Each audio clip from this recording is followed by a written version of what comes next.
pretty full. But these are stories given to us not because of we're trying to figure out where he went on what day. These are stories about life and death and life. And now Jesus goes to a reception. This is a big deal at the house of one of the leading Pharisees in the community.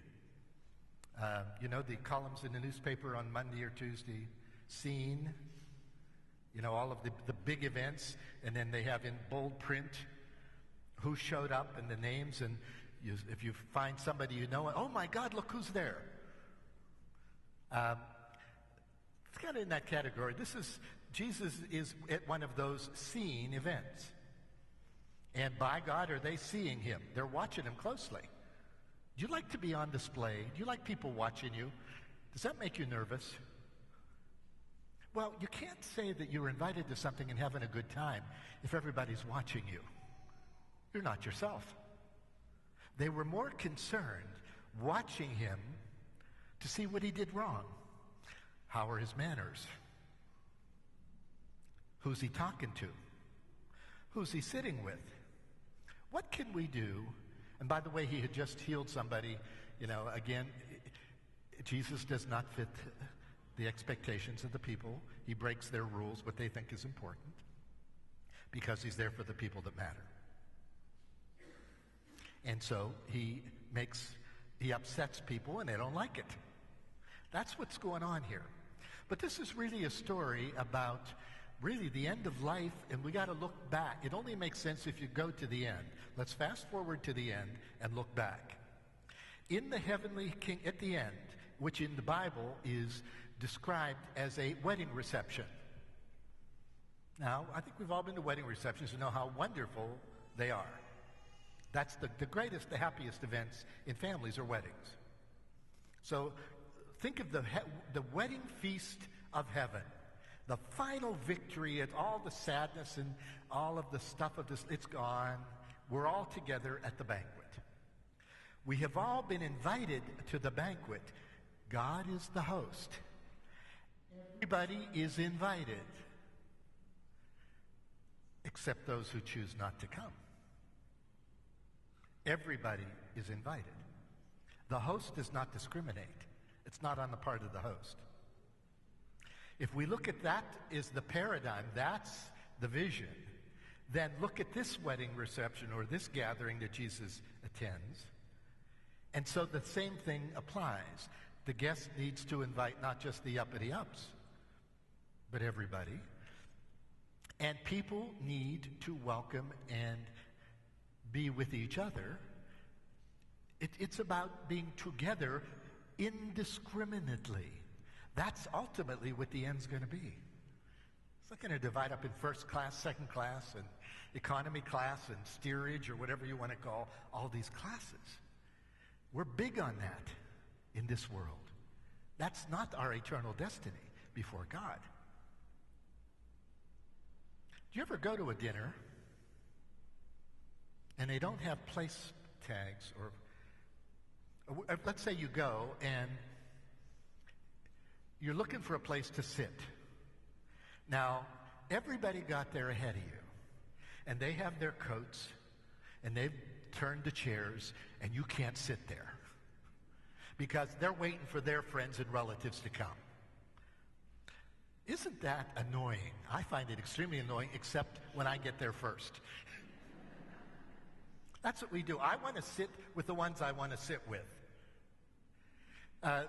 Name tags kind of help, or not name tags, but the place tags and whatever you call that stuff. That helps.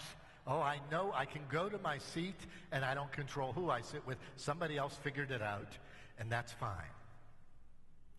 But all of this really comes back to the bigger picture of being humble and tending to the humble, and not being legends in our own mind, thinking we are better than other people. Now you'd say, yeah, we know that, but we fall into the trap. Our goodness comes from God. We are treated with love and respect. without expectations. We are to translate that into a lifestyle with each other. So if we listen closely, when Jesus says, invite those who can't repay you, not just inviting, but how much do we do for each other day in and day out, where I'm not expecting something in return? One hand washes another. You do for me, I'll do for you. We live in a world of who knows who and who can help me to get to where I need to go. So very often, we're setting people up for what they can do for us, not without an agenda. Now, when you're on the short end of that, you don't like it. I don't want to be used by you. You don't want to be used by me. I think we don't want any strings attached, ultimately, in the important things of our life. There is a scene, and I have been racking my brain, in the first Godfather movie. This is 1972. How many saw that first any Godfather people here who aren't Italian? In the first Godfather film, young Vito, he's just immigrated from Italy, and he's living in the Italian ghetto of New York.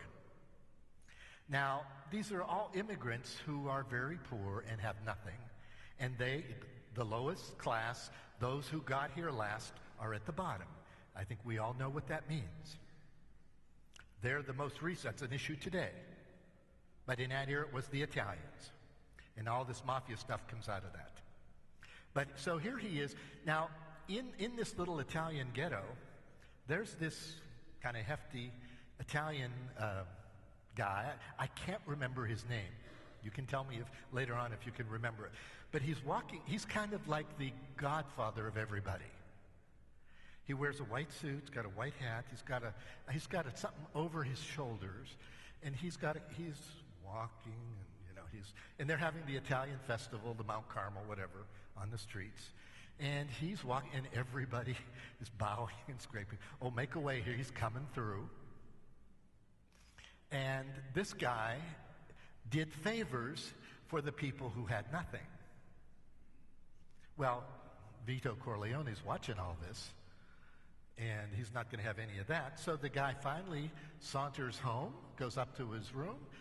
Corleone follows him to his apartment. He knocks on the door, opens it, and shoots him, kills him, and throws the gun down a chimney. That's the end of the homily.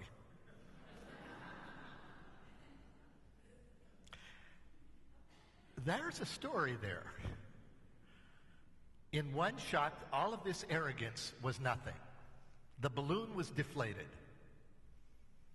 Now, I'm not recommending that we go out and shoot the people that we think are arrogant, because we'd all be at least shot at. However, that's a caricature, that's a symbol of thinking you're more than who you are. And it's not nice. And in the end, we're missing the point of love if we think it's, I'll do for you, but by gosh, I expect something in return. You owe me. And life's all these paybacks. I don't think. In the end, as we are treated with unconditional love and respect by the Lord, as we grow through life, we don't start out here and we never quite achieve it, but we have to have it as a goal that more and more I do for you what I do for you because it is the right thing to do and not for what you're going to do for me in return. Raising your children and grandchildren. What do you get out of it? Who knows? Doing your work. Who appreciates it? Who knows? Let's conclude with Mother Teresa. Saw a beautiful little thing on her. She first heard these words by Dr. Kent Keith. She was so moved by these words, she put them on a wall of one of her children's homes in Calcutta. And it really transcends all of creeds, but it's something I think that applies very closely to this gospel this evening. And this is how it goes. People are often unreasonable, irrational, and self-centered. Forgive them anyway. If you are kind, people may accuse you of selfish, ulterior motives. Be kind anyway.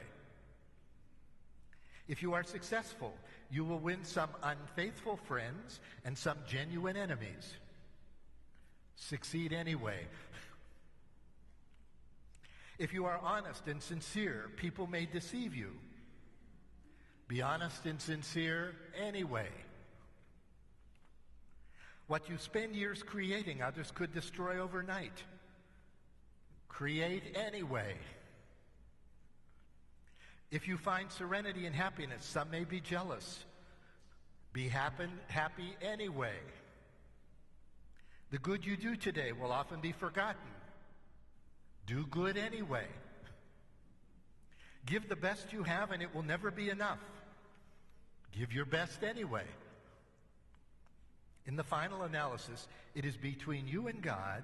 It was never between you and them anyway. I think I'll put this on the website. It's a cute little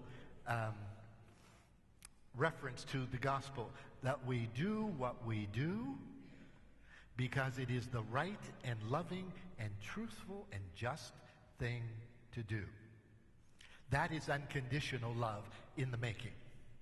That's the love we celebrate in Christ for us, and that has to more and more stretch us all and shape us to be more like that in our daily lives with one another all the time.